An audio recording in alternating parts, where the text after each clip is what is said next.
Start करते हैं और मैं फटाफट से स्क्रीन शेयर कर रहा हूँ। और जिसके जो भी समस्या है वो पहले समस्या बता दो लास्ट क्लास तक में। लास्ट क्लास तक में कोई चीज जो समझ में नहीं आई है, डाउट है, उस पर बात करेंगे, फिर आगे बढ़ेंगे। हाँ जी, कोई है जिसको लास्ट क्लास तक में किसी चीज में कोई तकलीफ है, कोई चीज समझ नहीं आई हो? डन है क्या? चलिए ठीक है, तो मैं स्क्रीन शेयर कर रहा हूँ और आज की क्लास अपन स्टार्ट करते हैं। ठीक है, सो लास्ट क्लास तक में हम कहाँ तक पढ़ लिए थे? तो लास्ट क्लास तक में हम लोगों ने कोल पेट्रोलियम पढ़ रहे थे और कोल पेट्रोलियम में कोल बनता कैसे है। लास्ट क्लास तक हम लोगों ने कोल पेट्रोलियम पढ़ा था और कोल एंड पेट्रोलियम में कोल कैसे बनता है यहाँ तक बात कर चुके थे। अब आज जो अपन बात करने वाले हैं, हमारा जो मेन टॉपिक है वो है कोल के यूजफुल प्रोडक्ट्स जो कोल से हमको मिलते हैं। सेकंड है पेट्रोलियम से, पेट्रोलियम का मतलब क्या होता है, पेट्रोलियम बनता कैसे है, क्रूड क्या होता है, इसके बारे में डिस्कशन करना। उससे जो मेन प्रोडक्ट्स मिलते हैं उसके बारे में अपन पढ़ाई करेंगे और लास्ट में अपन पढ़ाई करेंगे कि हम इन फॉसिल फ्यूल को बचा कैसे सकते हैं। ठीक है, सो आज की अपनी क्लास इसी अकॉर्डिंग चलेगी। चलिए, सो अपन स्टार्ट करते हैं। सबसे पहली चीज की यूजफुल प्रोडक्ट ऑफ कोल। ठीक है, बिल्कुल बिल्कुल कौशिक, मैं बता दूंगा क्या लिखना है। ठीक है, सो कोल का यूजफुल प्रोडक्ट क्या है? सबसे पहला जो इसका यूजफुल प्रोडक्ट है दैट इज कोक। सबसे पहला useful product that is Coke. याद रखना भैया, ये कोका कोला वाला कोक नहीं है। ठीक है, उन लोगों ने नाम यहाँ से चोरी किया है, ये नाम वहां से चोरी किया हुआ नहीं है। कोक इसका सबसे पहला यूजफुल प्रोडक्ट है। होता क्या है कोक? तो मैं थोड़ा सा आपको समझाता हूँ, थोड़ा प्रयास कीजिएगा इसको समझने का। ये कोक होता क्या है? ऐसे समझ लो कि कोयला ही है, मतलब कोई बिल्कुल कोयला के जैसे है, लेकिन उसमें पोर्स हैं, छोटे छोटे छोटे छोटे से होल्स हैं। दिखेंगे नहीं पर उसमें छोटे छोटे से होल्स हैं। ठीक है, और बिल्कुल एकदम ब्लैक, एकदम डार्क ब्लैक होता है, बिल्कुल एकदम मतलब कोयला जो होता है वो कभी कभी ऐसा हो सकता है कि उतना ब्लैक ना मिले, लेकिन जो कोक होता है बिल्कुल ब्लैक होता है। और इन कंपैरिजन टू कोल थोड़ा वो लाइट वेटेड होता है, थोड़ा उसका वजन जो होता है वो हल्का होता है। सो मोटे तौर पे मान लो कि देखने में बिल्कुल कोयले के जैसा, शकल सूरत बिल्कुल कोयले के जैसा है, बस उसमें बहुत छोटे छोटे से छेद होते हैं। ठीक है, ब्लैक कलर का होता है। और एक चीज जो बहुत इंपॉर्टेंट है, ध्यान रखने वाली, वो ये है कि ये जो कोक होता है ये लगभग लगभग प्योर कार्बन होता है। मतलब कोयला जो होता है वो पूरी तरीके से प्योर नहीं होता, उसमें 100% कार्बन नहीं होता, लेकिन कोक जो होता है उसमें लगभग लगभग 100% क्या होता है, कार्बन होता है। ठीक है, कहाँ इसका यूज किया जाता है? तो इसका यूज किया जाता है बहुत ज़्यादा स्टील इंडस्ट्री में। ठीक है, और अदर मेटल्स को भी एक्सट्रैक्ट करने में इसका इस्तेमाल किया जाता है। कुछ अदर मेटल्स हैं जैसे जिंक, पैलेडियम, प्लेटिनम, इनके भी एक्सट्रैक्शन में इसका इस्तेमाल किया जाता है। ठीक है, सो ये कहानी हो गई कोक की। मोटे तौर पे कोयले के जैसा ही दिखता है। किसी को कोई समस्या है तो फटाफट से पूछो, और अगर नहीं समस्या है तो इसको छाप लो। शुरू हो जाओ बाबू।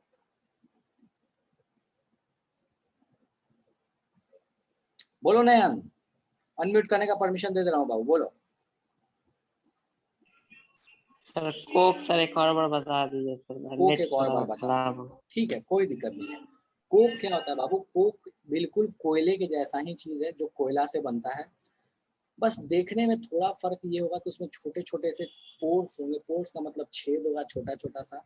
और ये लगभग लगभग 100% प्योर कार्बन होता है। दुनिया में हमें पता है कि कोई भी चीज़ पूरी तरीके से प्योर नहीं हो सकती, लेकिन हाँ, ये लगभग लगभग 100% प्योर कार्बन होता है। कहाँ इसका इस्तेमाल किया जाता है? तो स्टील बनाने में इसका इस्तेमाल किया जाता है, स्टील इंडस्ट्री में इस्तेमाल किया जाता है। और भी कुछ मेटल्स हैं जिसको बनाने में, जिसको प्रिपेयर करने में इसका इस्तेमाल किया जाता है। डन है? चलो ठीक है, तो फटाफट से छाप लो, फिर आगे अपन बढ़ेंगे। कौशिक बाबू लिखिए इसको, इसी को लिखना है, मैं बोल रहा हूँ।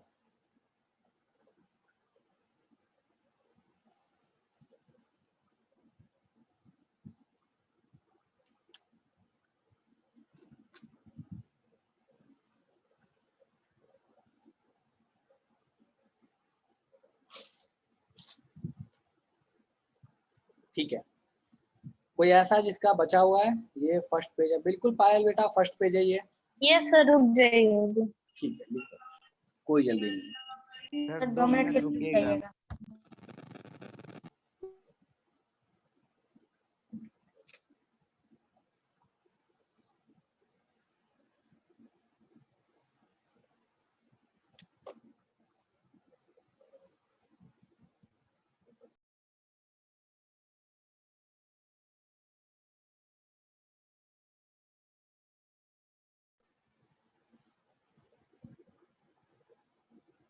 एक्सट्रैक्शन मीन्स होता है निकालना, जैसे बोलते हैं ना यहाँ से ये एक्सट्रैक्ट किया गया, ठीक है, निकाला गया।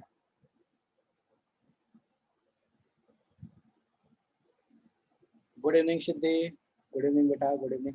लिखो, सब लिखो फटाफट से। जो लोग लेट से आए हैं वो लोग भी बाबू इसको लिख लो, बाद में मैं समझा दूंगा। कोई बात नहीं, कोई बात नहीं बेटा, कोई बात नहीं। बोलो कौशिक। नो सर, वो पहले का सर है सर, थोड़ा मोबाइल से वो सर हैंड रेज वाला सर थोड़ा लैग कर रहा है। अच्छा ठीक, कोई बात नहीं। सर बोलो अनुपम। Hello sir. बोलो अनुपम। सर ये बोल रहे थे क्लास अभी स्टार्ट हुआ है क्या सर? बिल्कुल, अभी 5 मिनट हुआ स्टार्ट हुए। इसको नोट मतलब डाउन सर कर अब लो। मतलब अभी पढ़ाना स्टार्ट किए हैं? हाँ, इसको नोट डाउन कर लो, इसलिए बता दिया है मैंने, ठीक है। सर तो एक मिनट। चलो। या सर रुक जाइए सर, मेरा मोबाइल ही हैंग हो गया था इसलिए नहीं। अच्छा ठीक है, ठीक है, जल्दी नोट डाउन करो बाबू। Done sir. ठीक है, ठीक है, बहुत लोगों ने डन कर लिया, बट कुछ लोग लेट हो गए हैं। तो बाबू जो लोग लेट हैं जल्दी से इसको नोट डाउन करो। बिल्कुल सिद्धि, ये फर्स्ट स्लाइड है बेटा,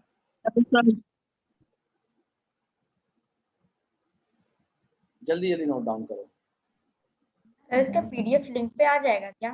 हाँ, लिंक पे आएगा, बिल्कुल आएगा पीडीएफ। चलो कोई बात नहीं। तो उत्कर्ष बोल रहा है कि पीडीएफ से लिख लेंगे, ऐसा कहना चाहता है वो।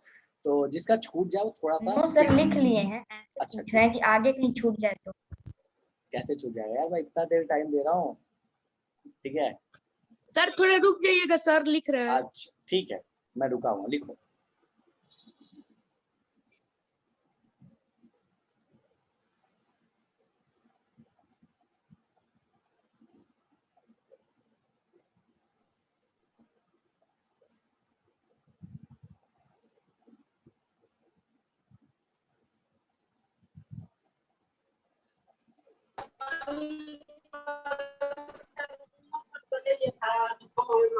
आदित्य आवाज नहीं आ रही है, आदित्य आवाज नहीं आ रही है।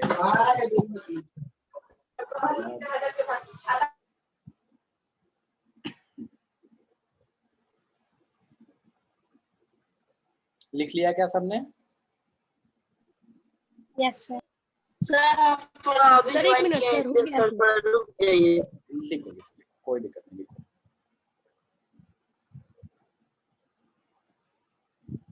क्या बोल रहा है उत्कर्ष?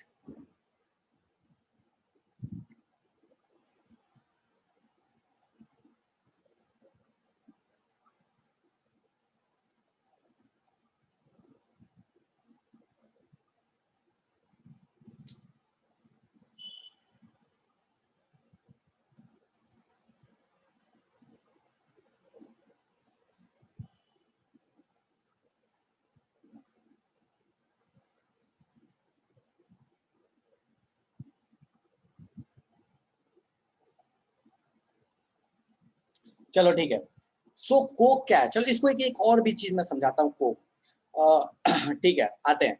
सो देखो, कोक एक और भी तरीके से समझ सकते हो। जैसे देखे होगे ना, कभी कभी लकड़ी को जलाते हैं, लकड़ी को जलाने के बाद ब्लैक कलर का, अगर पूरा मत जलाओ, मतलब एकदम उसको राख मत कर दो, अभी जल ही रहा है, कोई मोटा सा लकड़ी ले लो, वो जल रहा है तो थोड़ी देर जलने के बाद ब्लैक कलर का हो जाता है, फिर ब्लैक कलर वाला जल के फिर राख हो जाता है। सो जब वो ब्लैक कलर का हुआ ना, तब उसको बुझा दो, सो वो कोयले टाइप का दिखता है। तो वो जो चीज है ना, that is a kind of Coke. हल्का होता है, उसको उठाओगे भी देखोगे तो क्या होता है, लाइट वेटेड होता है, ठीक है। तो भैया वो एक तरीके से कोक हो गया। याद रखना, ये कोक कोका कोला वाला कोक नहीं, उससे इसका कोई भी लेना देना नहीं है, कंपनी ने यहाँ से नाम चोरी किया है, ठीक है। बट ठीक है, यहाँ रॉयल्टी देने की जरूरत तो है नहीं। चलो, सो नेक्स्ट आते हैं, that is sir coal done tar, sir. ठीक है। कोल टार, तो कोल टार कैसी चीज है? बताता हूँ ये कैसा है, ध्यान रखना, लेकिन वो ये चीज है नहीं।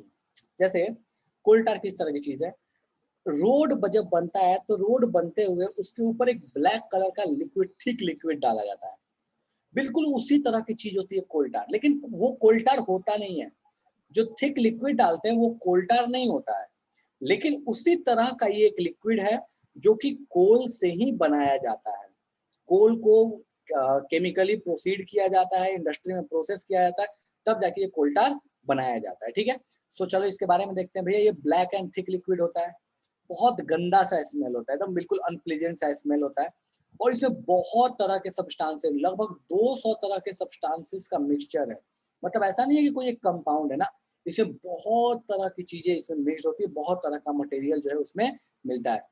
जो नेफ्थेलीन बॉल जो बनाते हैं, जो देखे होंगे कि घरों में ठंडी के दिनों में करते क्या है कि जो स्वेटर वगैरह जो होता है, स्वेटर्स वगैरह जब हम पैक करके रखते हैं, सो जब ठंडी के दिन खत्म हो जाते हैं तब तो स्वेटर्स वगैरह पैक करते हैं, तो उसमें नेफ्थलीन बॉल डालते हैं, फिनाइल की गोली जिसको बोला जाता है, दैट इज नेफ्थलीन बॉल।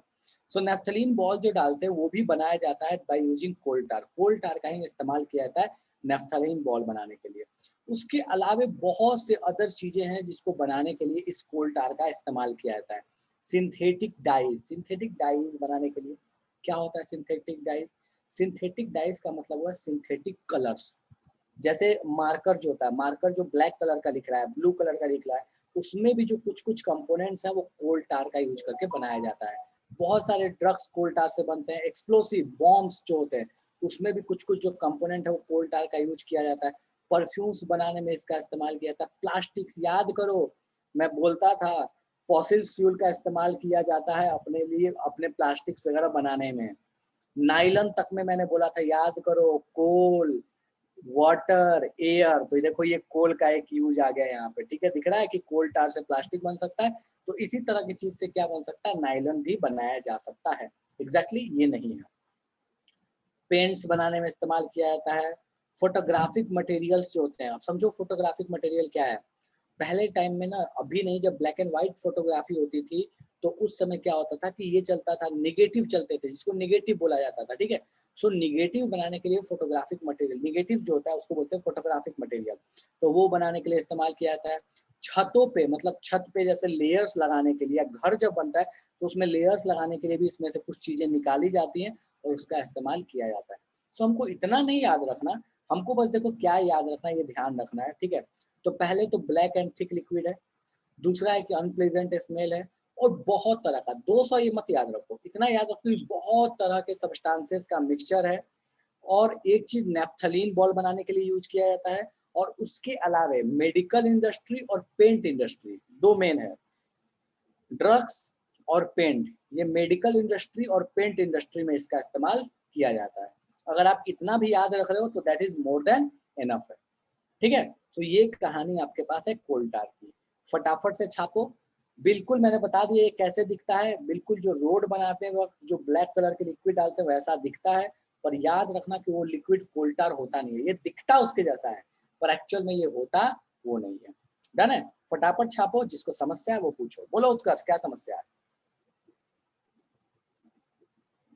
हाँ सिद्धि, ये सेकंड स्लाइड है बेटा। सर बोल रहे हैं यहाँ पे जो कोल टार का सेकंड पॉइंट है उसमें एक इसका अनप्लीजेंट स्मेल होता है, पर यहाँ पे फिर नीचे उसका यूज परफ्यूम्स में होता है, तो सर परफ्यूम्स का तो प्लीजेंट स्मेल होता है और कोल टार का स्मेल अनप्लीजेंट होता है, तो सर फिर दोनों अपोजिट चीजें हैं। Yes sir. ठीक है, अच्छा एक बात बताइए, मान लो ऐसा हुआ कि मैं इस बॉटल में क्या करूँ कि मैं इतना सा, मतलब इतना सा मैं इसमें नमक डाल दूं, ठीक है, यस सर। यस और मैं इसमें 6-7 चम्मच शक्कर डाल दूं और पानी को मिक्स कर दूं, इतना तक मैं पानी ले लूं, 6-7 चम्मच शक्कर और इतना सा नमक। मुझे बताओ इस पानी का टेस्ट कैसा होगा, मीठा होगा, नमकीन होगा, या कैसा लगेगा? नॉर्मल सा लगेगा। 6-7 चम्मच चीनी डाला और इतना सा नमक डाला, अच्छा, तब तब तो मीठा थोड़ा लगेगा, तब मीठा मीठा लगेगा। लगेगा। क्या समझे इससे? इससे इसका मतलब ये हुआ कि जो परफ्यूम बनाया जाता है अच्छा, उसमें थोड़े से अमाउंट में कोल टार रहता है, और जो ज्यादा अमाउंट में होगा वो कौन सा होगा, वो चीज होगी जिसमें फ्रेगनेंस अच्छा होगा। अच्छा हो। यस ठीक सर, है, तो समझ। इस वजह से परफ्यूम की जो स्मेल होती है बहुत ही अच्छी होती है। लेकिन एक चीज कभी नोटिस करना, ठीक है, ये चीज मैंने भी नोटिस की है। जब मैं मेरे को कोविड हुआ तो मैंने ये चीज नोटिस किया, पहले नोटिस नहीं किया था। जो परफ्यूम है, परफ्यूम को अगर तुमने यूज किया, मान लो हाथ पे लगाया और उसका बहुत अच्छा स्मेल था, लेकिन उसको बहुत क्लोजली जब तुम स्मेल लोगे ना ये सर तो तो बुरा होने केमिकल लगता है टाइप का, बिल्कुल केमिकल Yes, टाइप का sir. महकेगा।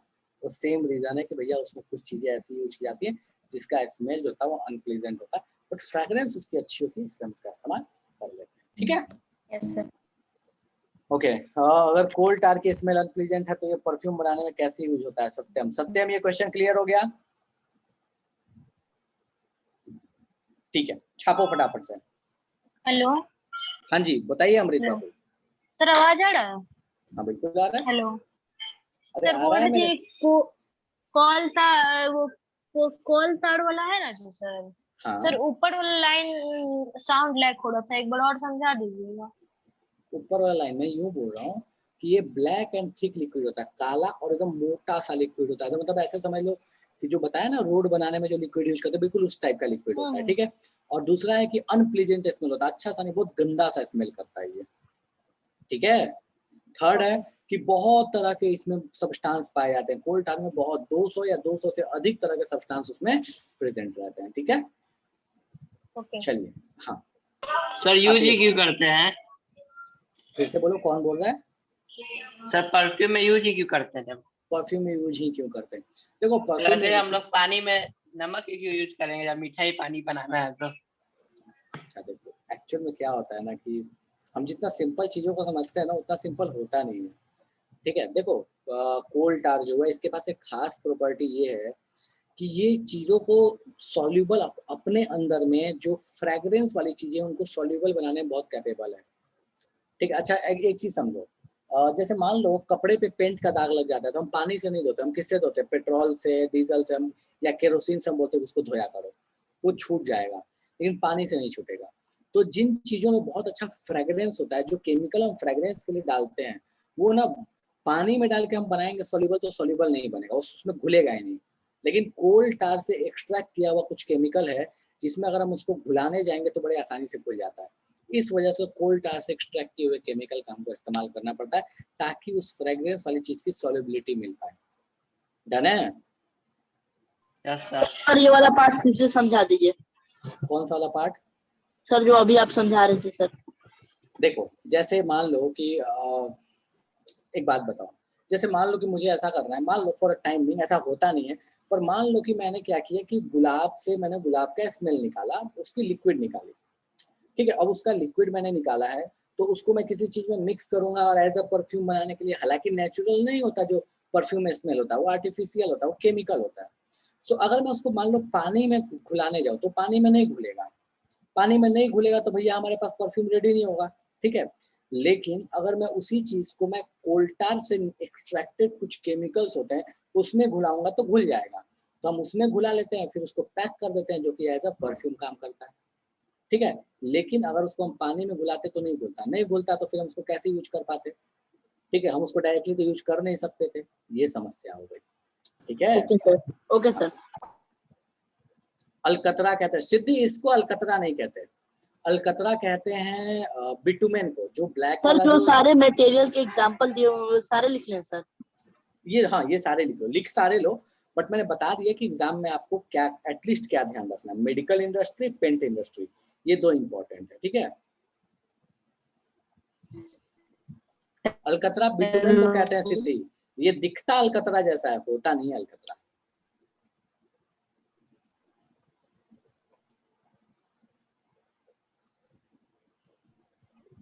Hello sir. बोलो बाबू, हेलो बोलो पीयूष, सुन रहा हूँ मैं आवाज। सर वो पूछना था कि सर ये जो कोल टार है वो ड्रग, सर ये जो कोल टार है वो ड्रग्स बनाने में यूज होता है, यानी ये एडिबल सब्सटेंस है? देखो अच्छा एक बात बताओ, यहाँ पे देखो क्या चीज लिखी हुई है, 200 सब्सटेंसेस का मिक्सचर है, मतलब इसमें कुछ चीजें ऐसी हैं जो आपके बॉडी में जा सकती हैं, कुछ चीजें ऐसी हैं जो बॉडी में नहीं जा सकती। दूसरी चीज कि ड्रग्स सारे एडिबल नहीं होते, ड्रग्स का मतलब दवा होता है। ठीक है, और दवा जो होता है वो हो सकता है कि आपको बाई इंजेक्शन दिया जाए, हो सकता है आपको खिलाया जाए, ओरल पिल्स हो। तो तो डिपेंड करता है ना, जरूरी थोड़ी है कि सारी दवाइयां आप खाते ही हो, कुछ तो इंजेक्ट भी किया जाता है। तो इन 200 सब्सटेंसेस में कुछ सब्सटेंसेस ऐसे हैं जिनको हम अपने बॉडी में या मेडिकल इंडस्ट्री में एज अ ड्रग्स इस्तेमाल कर लेते हैं, कुछ चीजें हैं। लेकिन इसका मतलब ये कतई नहीं कि उसमें वो खाने वाला है, हो सकता है कि वो इंट्रावेस्कुलर हो, वो बॉडी में इंजेक्ट करने वाला हो। ठीक है,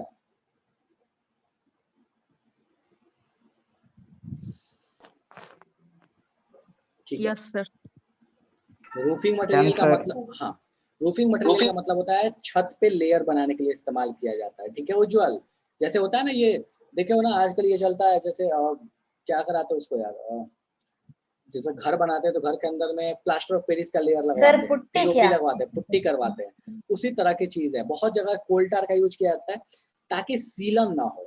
जो सीलन होती है ना, जो पानी आ जाता है ना, उस सीलन को रोकने के लिए कोल टार की लेयरिंग लगाई जाती है, उससे कुछ निकाले हुए चीजों को, सीधे कोल टार नहीं होता, उससे निकाली हुई चीजों को। ठीक है, चलो, पुट्टी नहीं है ये।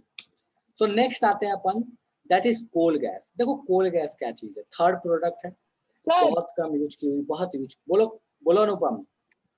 सर बार बार क्लास लीव होने के कारण नहीं लिख पा रहे थे सर, थोड़ा सा पीछे वाला ओपन कर दीजिए ना सर, 1 मिनट में अच्छा लिख ठीक है, लीजिए। सुनो, जिसको छूट जा रहा है परेशान नहीं हो, जिसका छूट जा रहा है PDF डालूंगा वहां से लिख लेना बेटा, परेशान नहीं हो। ठीक है, हाँ। तो नेक्स्ट आते हैं, समझने पे ध्यान दो अभी। बोलता क्या है कि obtain during the processing of coal to coal coke, जब कोयले को कोक बनाया जाता है तो उस समय कुछ गैस रिलीज होती है। कोल टू कोक मतलब कोयले से छोटा कोयला, मजाक कर रहा हूं मैं, ठीक है। सो कोयले को जब कोक बनाया जाता है, मैंने बोला भी था कि पहले कोयला जो होता है थोड़ा भारी होता है, कोक जो होता है थोड़ा लाइट वेट होता है। सो ऑब्वियस नहीं है कि अच्छा भारी से कोई चीज हल्की हो गई मतलब उसमें से कुछ गैस निकल गया होगा। सो वहां जो गैस निकलता है कोल से कोक बनाने में, जो गैस निकलता है उसी गैस को हम बोलते हैं कोल गैस। ठीक है, कोल गैस का यूज क्या है? तो कोल गैस भी एक तरह का फ्यूल है, लेकिन इसका जनरल यूज बहुत कम है। मतलब ऐसा नहीं है कि हमारे आपके घरों में या कोई भी अगल बगल में इंडस्ट्री वहां इसका यूज होता हो, नहीं। कोल गैस का यूज बहुत ही कम होता है। कहाँ होता है? तो देखो ये उन इंडस्ट्री में यूज होता है जहाँ पे कोल से कोक बनाया जाता है, उसके आसपास में अगर कोई इंडस्ट्री है तो वहां पे कोल गैस का यूज कर लिया जाता है। वो कोल गैस जो बिल्कुल जलता है एज ए LPG। ठीक है, लेकिन इसका ट्रांसपोर्टेशन नहीं किया जाता क्योंकि इसका ट्रांसपोर्टेशन जो है वो बहुत ही एक्सपेंसिव होता है। ठीक है, सो ये है तो एज अ फ्यूल ही फ्यूल है, लेकिन इसको यूज कहाँ किया जाता है? तो भैया वहां किया जाता है जहाँ कोल से कोक बनता है, उसके अगल बगल आसपास में कोई इंडस्ट्री है, उस जगह पे इसका इस्तेमाल कर लिया जाता है। ठीक है, तो इन दोनों पॉइंट को फटाफट से नोट डाउन कीजिए, और ये कोई कोल खास गैस से इंपॉर्टेंट नहीं कुछ है। बना सकते हैं। ठीक है, कोल गैस से सर कॉपी भी कर दीजिए ना। फिर से बोला आदित्य, क्या बोल रहे हो? सर एक बार फिर से बता सर दीजिए कोल गैस। सर कोल बता गैस से कुछ बन सर कोल बता, नहीं, कोल गैस से कुछ बनाते नहीं है। कोल गैस को एज अ फ्यूल यूज करते हैं, जैसे हमारा LPG होता है। LPG होता है ना, बिल्कुल उसी तरीके से ये फ्यूल है। आग जलता है, इससे आग जला के हम कोई भी चीज यूज कर सकते हैं। इसकी कैलोरीफिक वैल्यू अच्छी खासी होती है। ठीक है, चलो एग्जैक्ट, हाँ आदित्य क्या बोल रहे हो? डन है। बनता कैसे, मैं फिर से बता रहा हूँ। कोल को जब हम अब ये आपको नहीं पता, ये वर्ड मैं यूज कर रहा हूँ बट आपको नहीं पता, पर सुन लो, कुछ चीज होती है। कोल को जब डिस्ट्रक्टिव डिस्टिलेशन करते हैं तो कोक बनता है। उस डिस्ट्रक्टिव डिस्टिलेशन में हमारा प्रोड्यूस होता है एक गैस जिसको बोलते हैं कोल गैस। आपको नहीं पता कि डिस्ट्रक्टिव डिस्टिलेशन क्या होता है, इसलिए आपको मतलब आपको नहीं मतलब है उससे क्या होता है, वो क्या चीज है, नहीं आपको उससे कोई भी लेना देना नहीं है। बस एक प्रोसेस होता है, ऐसे समझ लो। सो उस प्रोसेस में क्या होता है ना कि गैस निकलती है, उसी गैस को बोलते हैं कोल गैस। कोल गैस का यूज क्या है? सो कोल गैस भी एक तरह का फ्यूल है जिसको एक इंडस्ट्री में यूज किया जा सकता है। अब बात आता है कि कौन से इंडस्ट्री में, तो उस इंडस्ट्री में जो भी उस कोल गैस के प्रोडक्शन जहाँ पे भी हो रहा है या जहाँ पे भी कोल टू कोक बनता है उसके आसपास में प्रेजेंट हो, वहाँ पे इसका इस्तेमाल किया जाता है। किसी टाइम में इसको स्ट्रीट लाइट जलाने के काम में लिया जाता था, किसी टाइम में, पर आज के टाइम में इसका ये स्ट्रीट लाइट वाला जो चीज है वो बंद हो चुका। कहीं भी स्ट्रीट लाइट जलाने के लिए इसका इस्तेमाल नहीं किया जाता। ठीक है, ओके आदित्य, मैं बता दूंगा बेटा बाद में क्या होता है। लास्ट में पूछ लेना, मैं बता दूंगा क्या होता है, ठीक है। कोक बताया ना पूर्णिमा क्या होता है। कोक क्या है, कोयले को चलो ये वर्ड यूज कर दिया तो कर ही लेता हूँ। कोयले को डिस्ट्रक्टिव डिस्टिलेशन करते हैं तो जो सॉलिड सब्सटेंस मिलता है दैट इज कोक, ठीक है।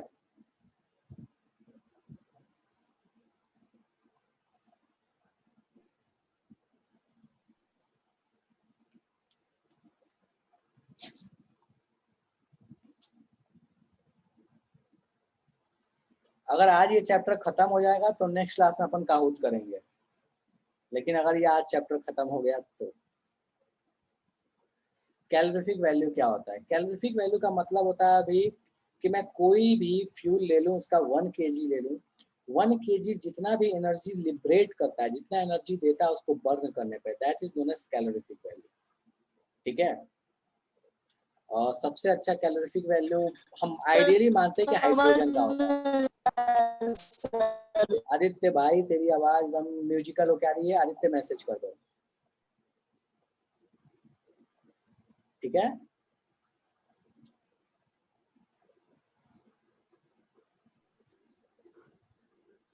चलो ठीक है, तो ये कहानी हो गई अपने पास कोल गैस की।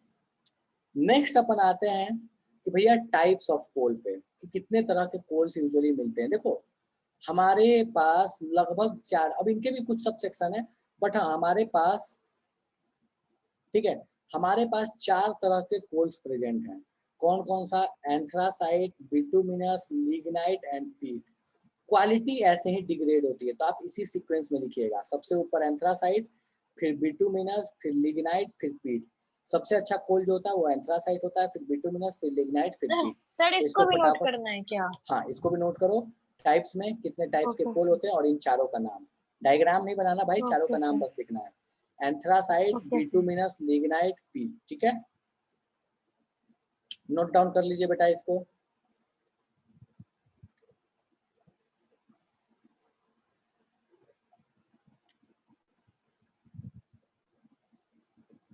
और एंथ्रासाइट के सामने लिखना बस एक चीज, मैक्सिमम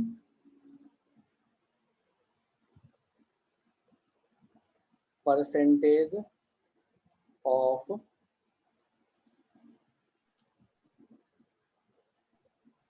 कार्बन, ठीक है।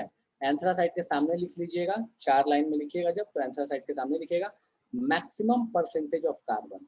एंथ्रासाइट वो कोल है जिसमें कार्बन का अमाउंट सबसे ज्यादा होता है।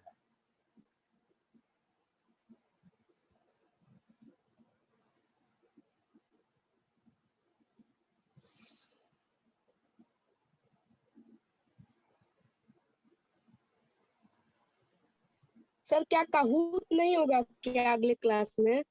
मैंने बोला इसको कंप्लीट कर लेते हैं तो अगले क्लास में काउंट करेंगे। Okay sir.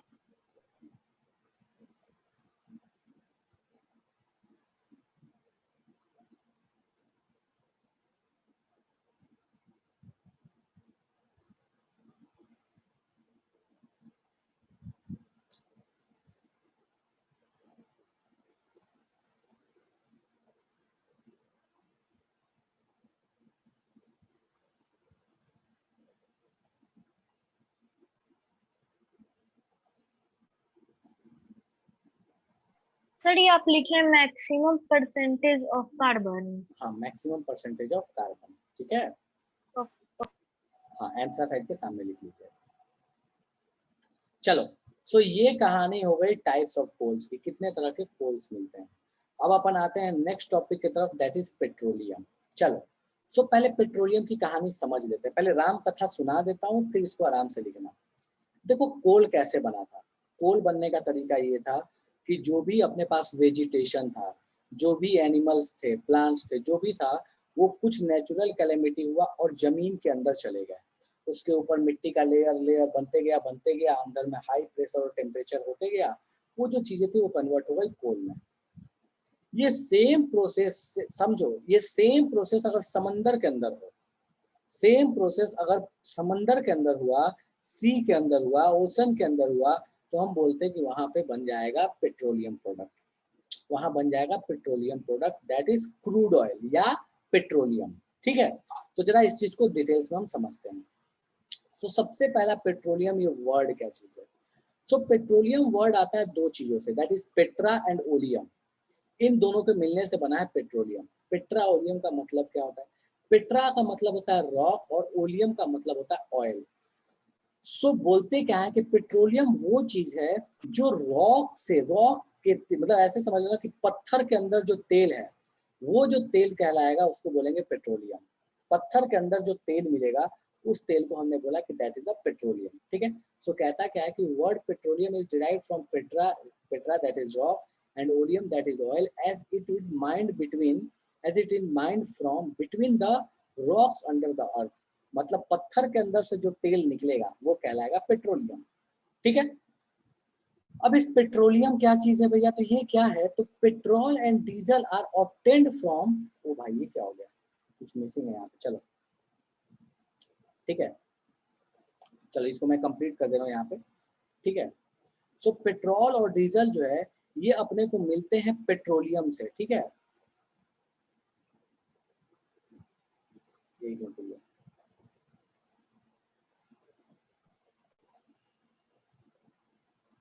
Petrol and diesels are obtained from natural source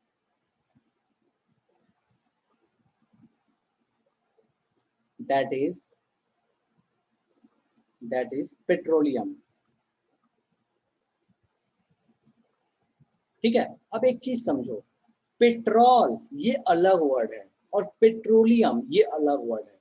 petroleum का मतलब हुआ कि जमीन के अंदर से, कौन से जमीन? तो समंदर के नीचे जो लेयर है जमीन की, समंदर के नीचे जो लेयर है जमीन की, उसके अंदर से जो तेल निकला उसको बोला गया पेट्रोलियम।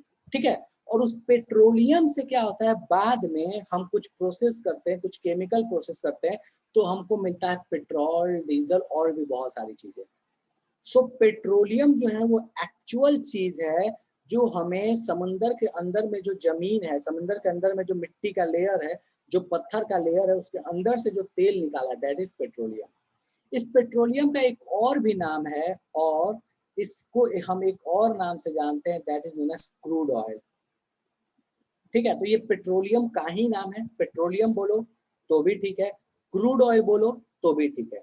क्रूड ऑयल का मतलब होता है कच्चा तेल, सुने होंगे इंटरनेशनल। सर केवल रॉक और ऑयल से ही पेट्रोलियम बन सकता है? रॉक से बना नहीं है, रॉक के अंदर से निकला है। ये कभी नहीं बोला कि रॉक से बना है। बना कैसे है? जैसे कोयला बना था वैसे ये भी बना है, उससे कुछ अलग नहीं है। बस फर्क इतना सा है कि ये रॉक के अंदर से निकलता है। कौन से रॉक के अंदर से? तो समंदर के अंदर में जो नीचे में जो रॉक्स है, नीचे में जो मिट्टी है, नीचे में जो जितने भी अपने पास पत्थर पड़े हुए उसके अंदर से इसको निकाला जाता है। एक सेकंड बाबू। सर पेट्रोलियम सर केवल रॉक के अंदर से ही सर, मतलब नहीं, ऐसा नहीं है कि केवल रॉक के अंदर से, लेकिन हाँ जब शुरू निकाला गया था तो ये रॉक के अंदर से निकलता था, तो इसलिए बोला गया ये पेट्रोलियम। हालांकि आज के टाइम में बहुत ऐसे भी जगह मिले जो रॉक नहीं है, जो मिट्टी है और उसके अंदर से पेट्रोलियम निकला हुआ है।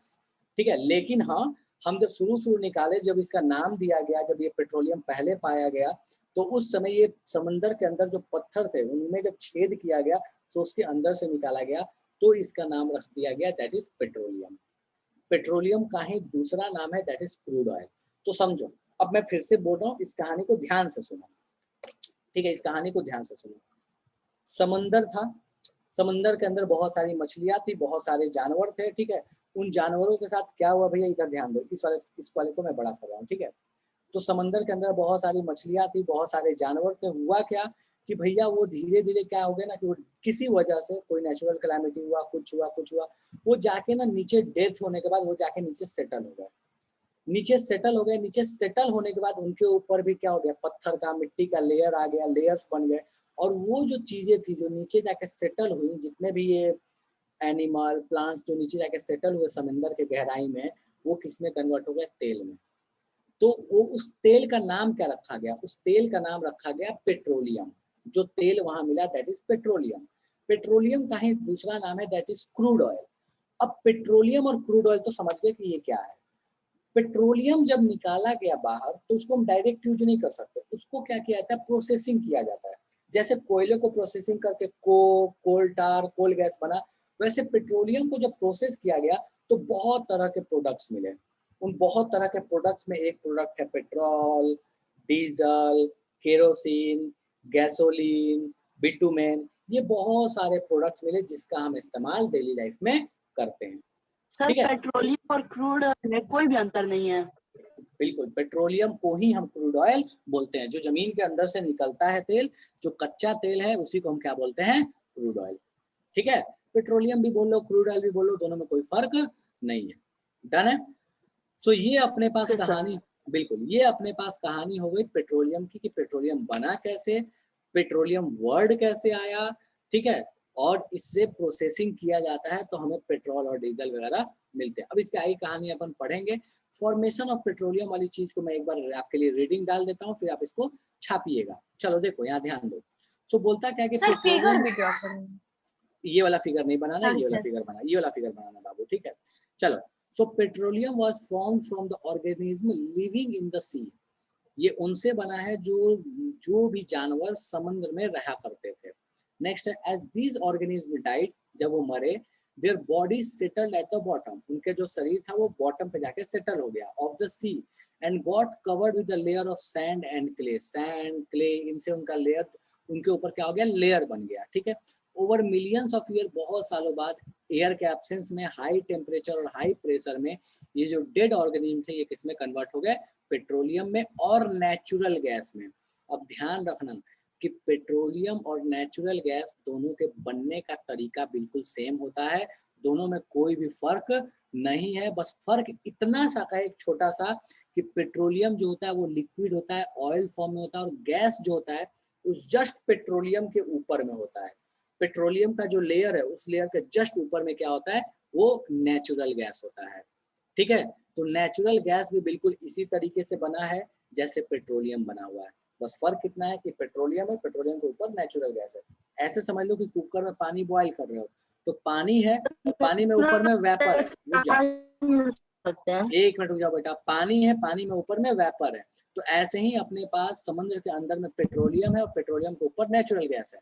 अब दोनों को जब निकालते हैं तो कैसे निकालते हैं? तो पत्थर जो होता है उस पत्थर में छेद किया जाता है, ड्रिल किया जाता है। ड्रिल करके अगर थोड़ा उसको ऊपर ही छोड़ दिया जाए तो वहां से गैस निकलता है, और उसको ड्रिल करके और भी बहुत अंदर तक ले जाया जाता है तो वहां से क्या निकलता है? ऑयल निकलता है। मतलब जहां से नेचुरल गैस निकलता है वहीं से पेट्रोलियम निकलता है, या उल्टा भी बोल सकते हो। तो लगभग लगभग, जरूरी नहीं है कि हर जगह, ये कोई कंपलसरी रूल नहीं है, लेकिन लगभग लगभग जहां जहां पे हमें पेट्रोलियम मिलता है वहां नेचुरल गैस मिल ही जाता है। लेकिन मैं ये बात बार बार बोल रहा हूँ, ये कंपलसरी नहीं है।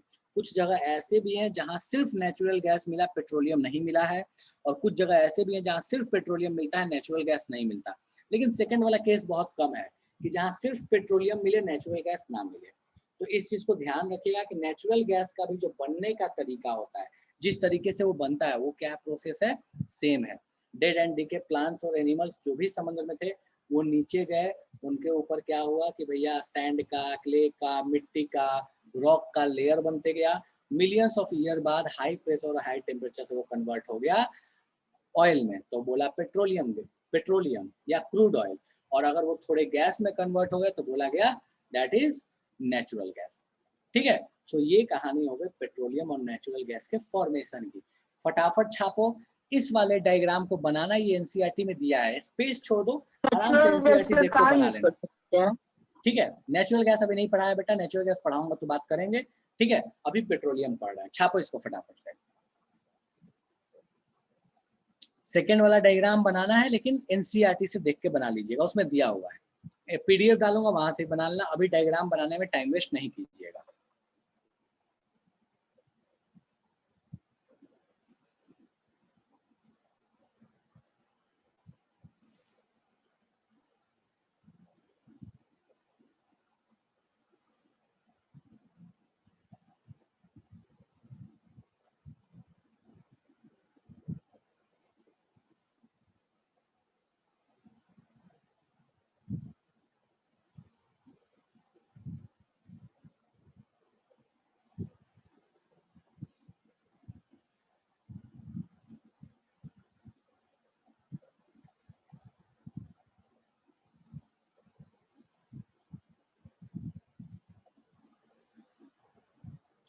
यार देखो इंडिया में 2-3 मेन जगह है जहाँ पेट्रोलियम के लिए माना जाता है। एक तो बॉम्बे हाई है, ठीक है, थोड़ा बहुत असम है।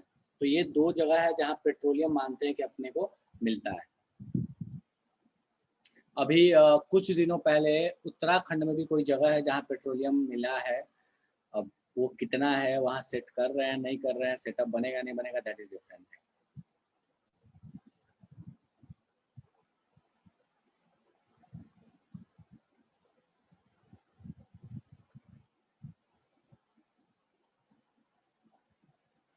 हो गया? चल नो सर। अच्छा लिखो लिखो लिखो।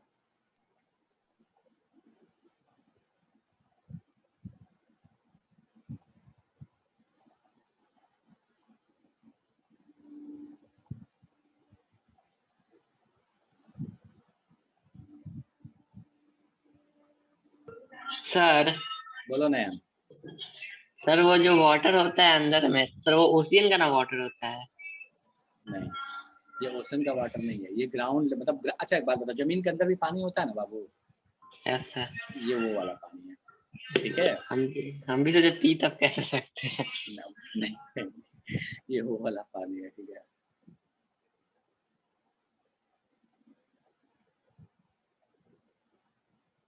एक्चुअली में होता क्या है ना, देखो जहाँ जहाँ पेट्रोल मिला है उसके नीचे में वाटर का लेयर मिला हुआ है, ठीक है, मैक्सिमम जगह। हालांकि ये भी पूरे तरीके से सही नहीं है।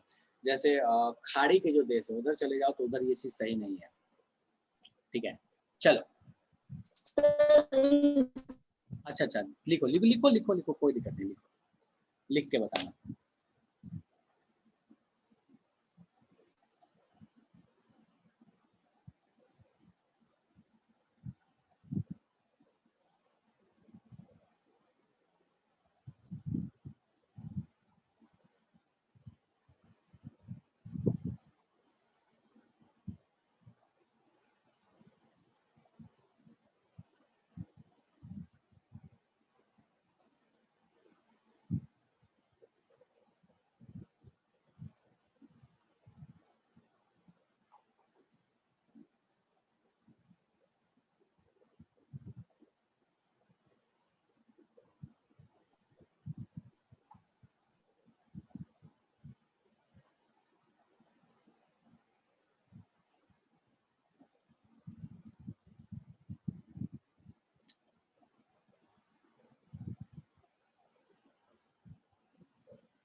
सर अभी हटाइए।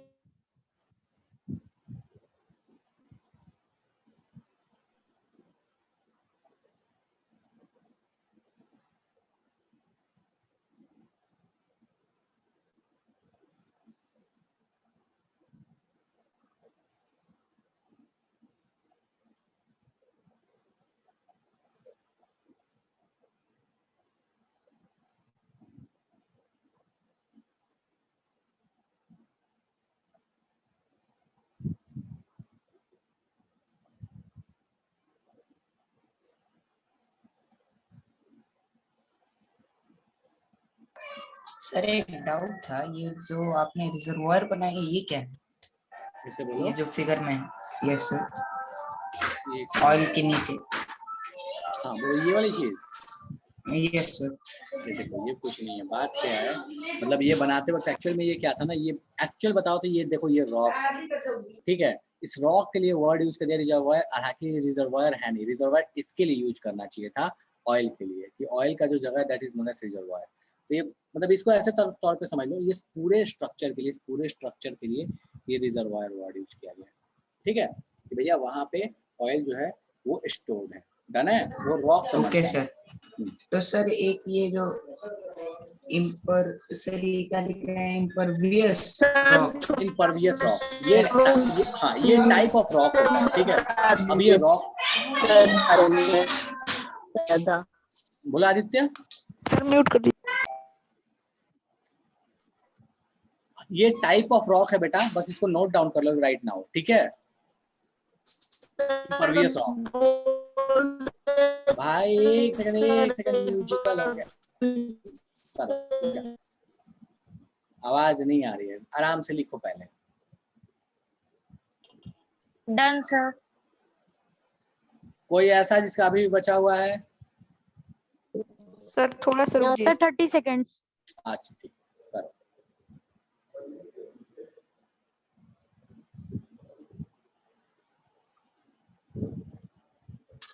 सर एक्चुअली तो ये इम्परवियस रॉक ही ना एक तरह का रिजर्वायर हुआ है, ये सारे बिल्कुल ऑयल बिल्कुल कह गैस सकते हो, हाँ का। कह सकते हो। वो जो रॉक है, उस रॉक के अंदर में ऑयल स्टोर्ड है, तो कह Yes, सकते हो sir. कि रिजर्वायर हुआ।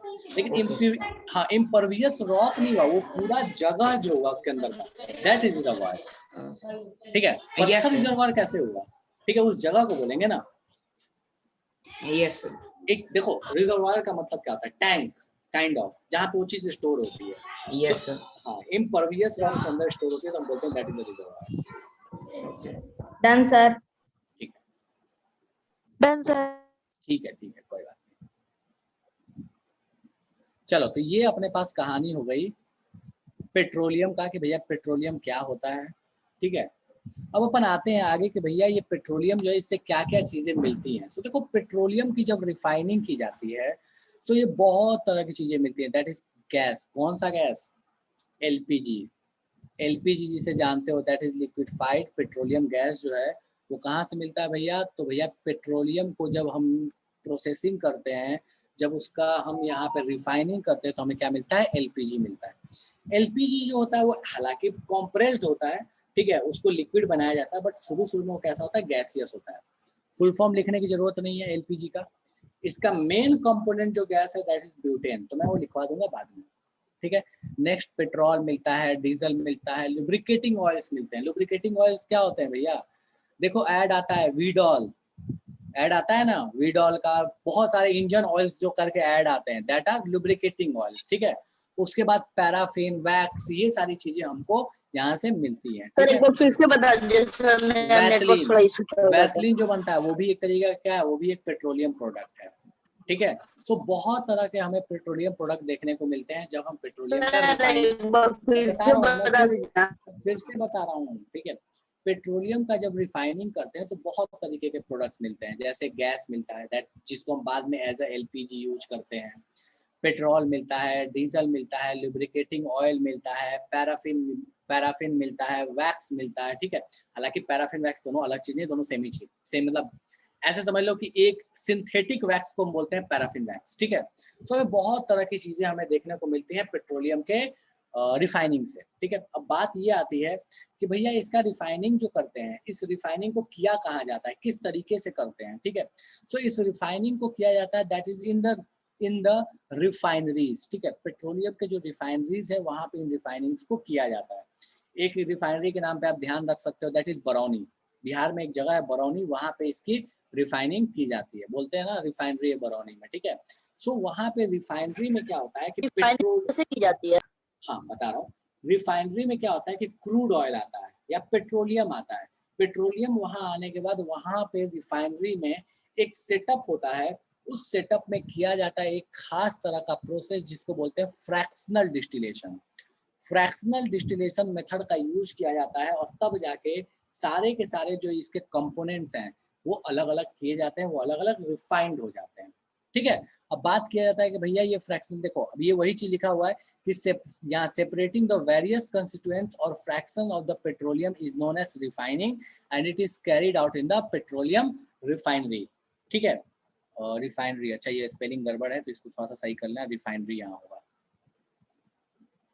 ठीक है, चलो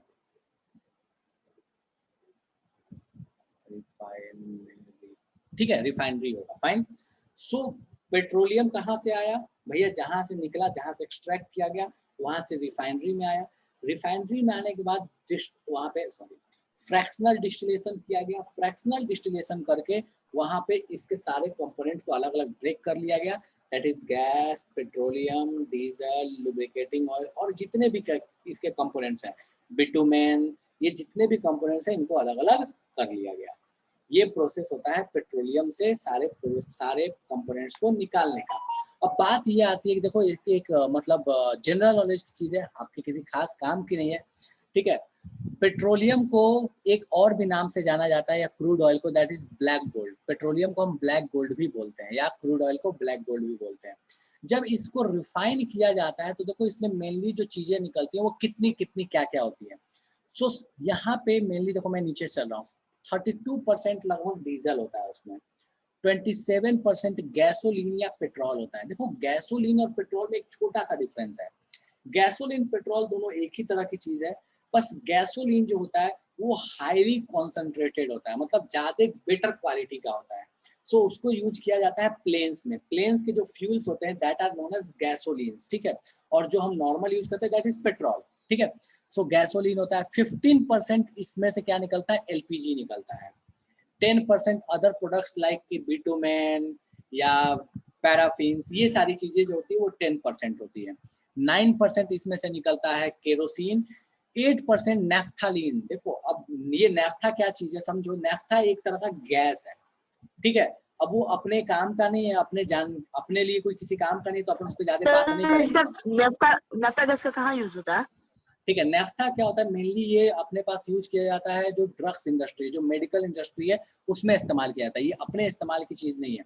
या फिर ऐसे एक जगह और भी जहाँ इसका इस्तेमाल किया जाता है, थोड़ा सा सोचोगे अगर याद आएगा तो प्लास्टिक इंडस्ट्री में इसका बहुत जबरदस्त इस्तेमाल है, या जो कॉस्मेटिक इंडस्ट्री है, कॉस्मेटिक इंडस्ट्री मैं बता रहा हूँ, कॉस्मेटिक इंडस्ट्री है उसमें इस्तेमाल किया जाता है।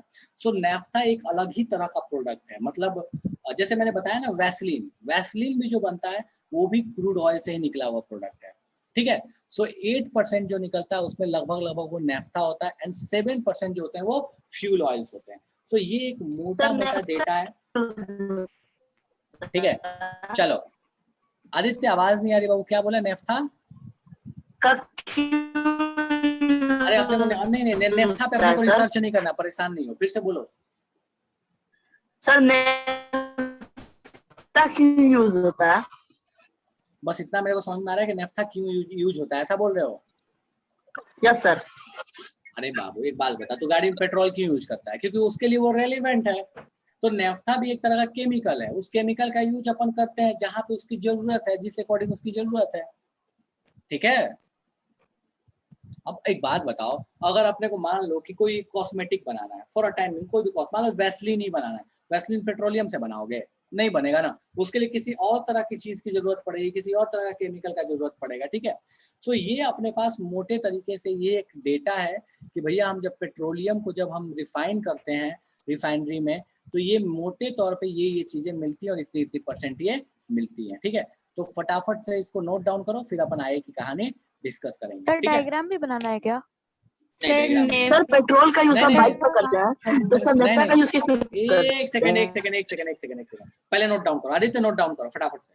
सर अभी कोई डायग्राम नहीं डिस्कशन बनाना? नहीं, डायग्राम कोई नहीं बनाना, ठीक है सर बिहार में भी कहीं पेट्रोलियम निकाला जाता है क्या?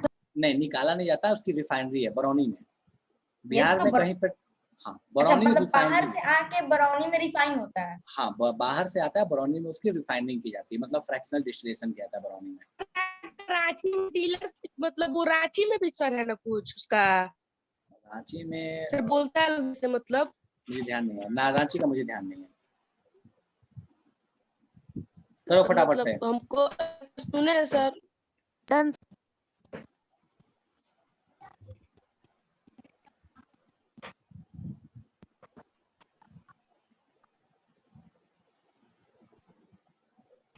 सर ये डायग्राम का जो लिखा हुआ है सर उसको नोट करना पड़ता है? हाँ नहीं डायग्राम वाला नहीं नोट करना, वो किसी काम का नहीं है, बस समझाने के लिए बता दिया है, बाकी वो किसी काम का नहीं है।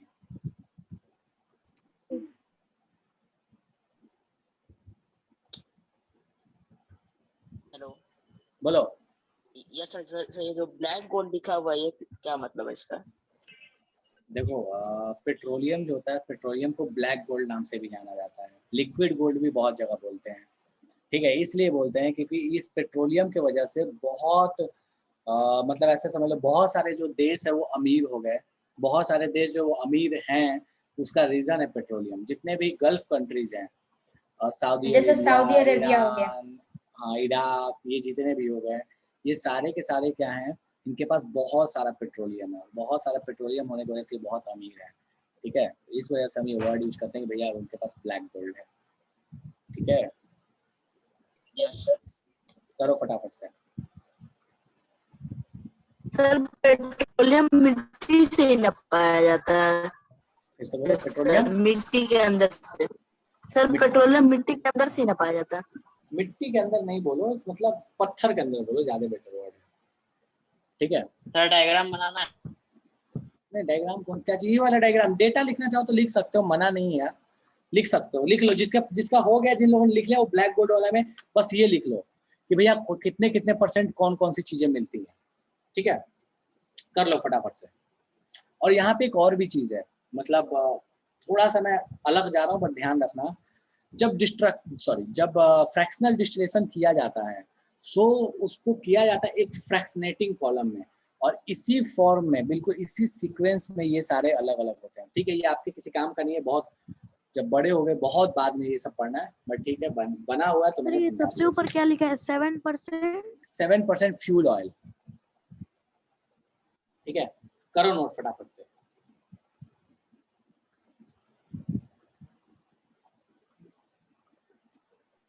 सर ये काला 9% धन नहीं है क्या आदित्य, लिखा हुआ काला है? सोना है। सर 9%। सर ये यहाँ पर सर ऊपर क्या लिखा हुआ है? 9%। 9% केरोसिन, मिट्टी का तेल। पहले केरोसिन मिलता, अब तो खैर बंद हो गया, बट पहले केरोसिन जो ये होते थे, क्या बोलते हैं, पब्लिक डिस्ट्रीब्यूशन सेंटर्स, पीडीसी या पीडीएस जो भी बोलते हैं, जहाँ पे मतलब ये सब मिलता है, चावल, राशन। हाँ राशन जहाँ पे मिलता है, एग्जैक्टली, ठीक है। तो वहाँ पे पहले केरोसिन भी मिला करता था। हम मतलब मुझे याद है, मैं छोटा था बहुत, हम जाते थे वहाँ से लाने के लिए केरोसिन। सर ये तो खैर कैरिड आउट इन पेट्रोलियम के बाद क्या लिखे हैं? कैरिड आउट इन अ पेट्रोलियम रिफाइनरी, ठीक है, ये रिफाइनरी है बाबू।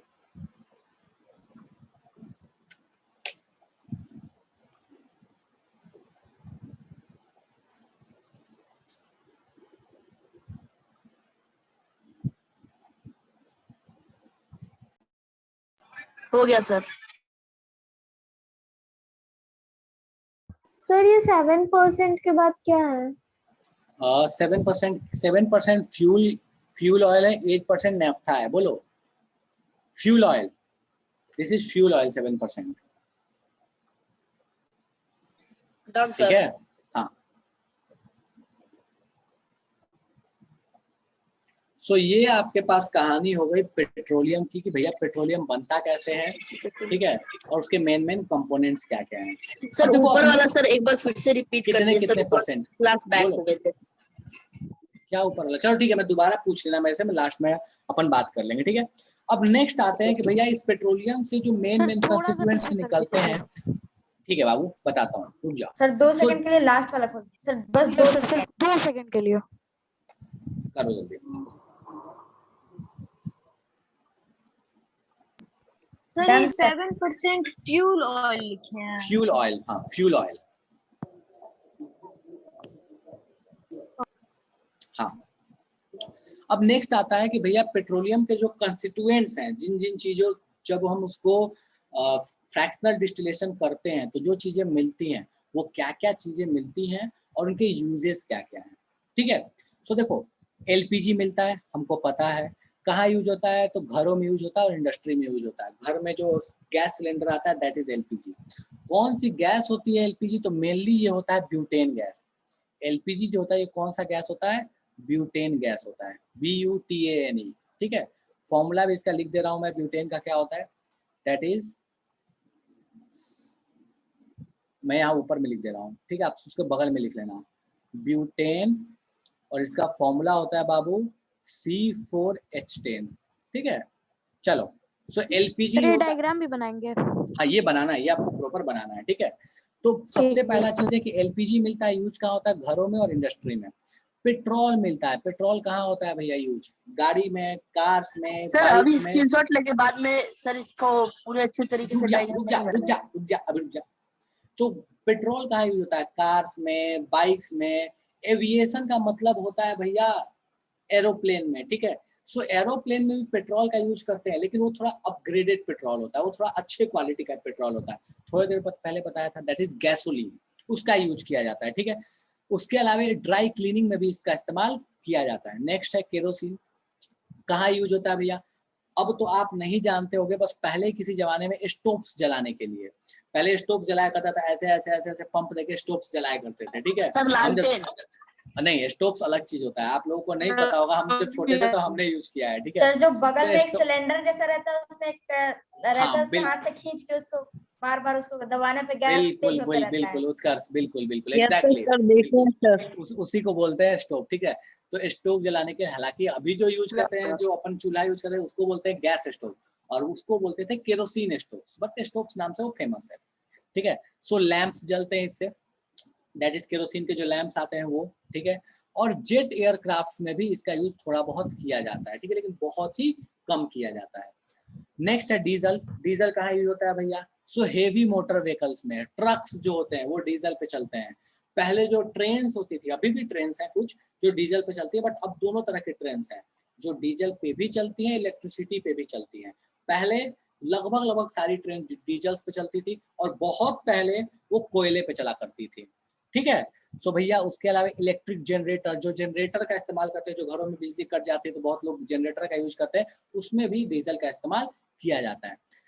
नेक्स्ट है लुब्रिकेटिंग ऑयल। लुब्रिकेटिंग ऑयल कहाँ यूज किया जाता है? लुब्रिकेशन के लिए, जैसे कैस्ट्रॉल, वीडॉल, ये जितने भी एड्स आते हैं, या सुने होंगे ग्रीस, ठीक है। जब देखे होंगे कि पंखा, जब पंखा वंखा में जब सफाई की जाती है, तो उसमें क्या किया जाता है, एक छोटा सा डब्बा होता है, उसमें से जेली टाइप की चीज होती है, उसको निकाल के और चारों तरफ से लगाया जाता है, ठीक है।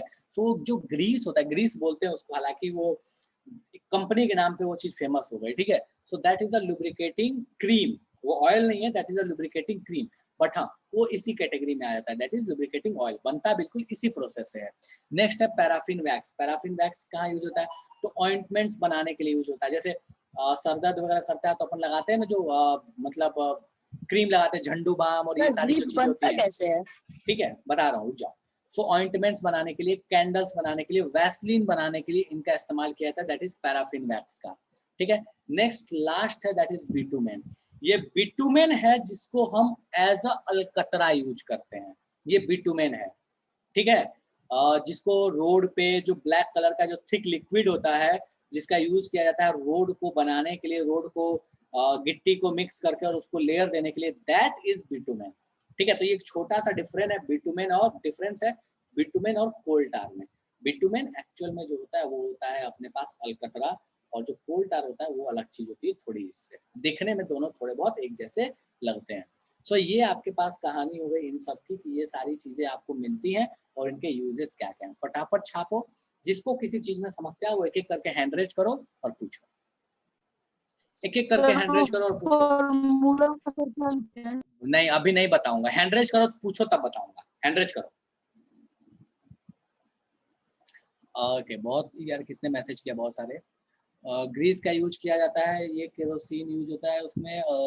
ग्रीन कलर से क्या लिखा है? ग्रीन कलर से ब्यूटेन लिखा है, उसका फॉर्मूला लिखा है बाबू C4H10, ठीक है। ग्रीस शटर में भी लगाते हैं, बिल्कुल। शटर, बहुत सारे जो मतलब आयरन के जो चीजें होती हैं जो मूवमेंट करती हैं, उनमें ग्रीस का इस्तेमाल किया जाता है। बाइक्स में जो बियरिंग्स होती हैं उनमें भी इस्तेमाल किया जाता है, ठीक है। चलो एक एक करके बोलो कौशिक। सर ग्रीस होता है कि सर ग्रिप होता है? ग्रीस, ग्रीस बोलते हैं उसको, छोटा सा डब्बा में आता है, क्रीमी होता है, मतलब जेली टाइप का होता है, उसको निकाल के और पंखे में देखे होगे ना, वो पंखा जब खोलते हैं तो बियरिंग में उसको लगाया जाता है, उसको बोला जाता है ग्रीस। और सर ग्रिप मतलब? ग्रिप मतलब पकड़ना होता है भाई, ठीक है। वो जो ग्रीस होता है ना, मोटर में भी लगाया जाता है, वो एक्चुअल में क्या है, वो लुब्रिकेटिंग क्रीम है, ये ऑयल है और वो क्या है, क्रीम है, ठीक है। Okay sir. हाँ बोलो उत्कर्ष, उत्कर्ष बताओ। नो सर, क्लियर हो गया सर, वही फॉर्मूला में दिक्कत है, सी के बाद क्या है, 4 है ना? अच्छा, C4H10। बोलो श्रेया। सर 5 और 6 पॉइंट एक और बता दीजिए ना। ओके, लुब्रिकेटिंग ऑयल, देखो लुब्रिकेटिंग ऑयल क्या चीज है, जैसे वीडॉल, कैस्ट्रॉल, ये जो चीजें होती हैं, काम क्या होता है लुब्रिकेटिंग ऑयल का? देखो होता क्या है, जैसे कहीं इंजन जो चलता है, या मान लो कहीं पे जैसे कोई चीज़ है, जैसे ये जगह है, इसमें मान लो इसको इस फिंगर को लगा के इसको मूव कर रहा हूँ मैं, तो यहाँ फ्रिक्शन बहुत ज़्यादा मिलेगा। सो करते क्या है कि यहाँ पे ऑयल का यूज किया जाता है, उन्हीं ऑयल्स को बोलते हैं लुब्रिकेटिंग ऑयल। या फिर देखे होंगे कि जैसे वीडॉल का ऐड आता है, तो उसमें जो पिस्टन मूव कर रहा होता है ऊपर नीचे, तो उसके बगल में जो ऑयल होता है जो उसको मूव करने में हेल्प करता है, अगर वो ऑयल नहीं रहेगा बाबू वहाँ पे, तो उसकी मूवमेंट नहीं हो पाएगी। वो क्या होगा ना, वो जकड़ लेगा, वो पिस्टन जो है उसमें फ्रिक्शन होने लगेगा। सो उस चीज से बचाने के लिए एक ऑयल यूज करते हैं जिसको हम बोलते हैं लुब्रिकेटिंग ऑयल। ये दो तरह की चीज होती है, वो ऑयल भी हो सकता है, क्रीम भी हो सकता है। सो ग्रीस वाली जो चीज बोला, that is a lubricating cream, और जो कैस्ट्रॉल, वीडॉल, ये जो है वो एक्चुअल में क्या होता है, लुब्रिकेटिंग ऑयल होता है, जिसको मोबिल नाम से हम जानते हैं। जो गाड़ियों में डाला जाता है ना Mobil, that is lubricating oil. ठीक है, सर वो जो ब्लैक ब्लैक होता है, बताऊंगा नहीं मैं, सरकारी के चक्कों में डाला। मैंने हैंड रेज करो तो बताऊंगा। डन है? किसने पूछा था ये डाउट? जिसने भी पूछा था। पूर्णिमा Yes, पूछा sir. थी क्या? ठीक है, ओके श्रेया, ओके श्रेया। अब बोलो पूर्णिमा।